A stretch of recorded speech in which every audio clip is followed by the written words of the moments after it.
not about us. It's about the program that showcases up-and-coming talented individuals who want to be given a chance of stardom. We apologize to them. And to you personally. And we apologize to all the persons in media and women in particular. And most of all, we apologize to TVJ and its viewers for the incident. The loyal and devoted audiences worldwide. Because it's not about us.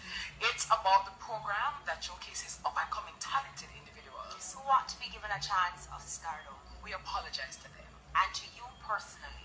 And we apologize to all the persons in media and women in particular. And most of all, we apologize to TVJ and its viewers for the loyal and devoted audiences worldwide. Because it's not about us.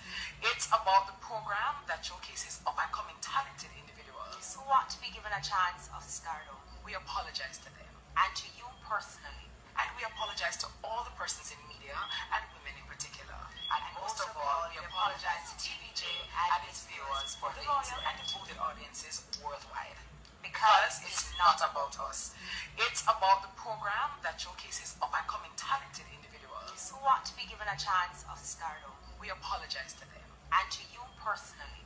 And we apologize to all the persons in media and women in particular. And most of all, we apologize to TVJ and its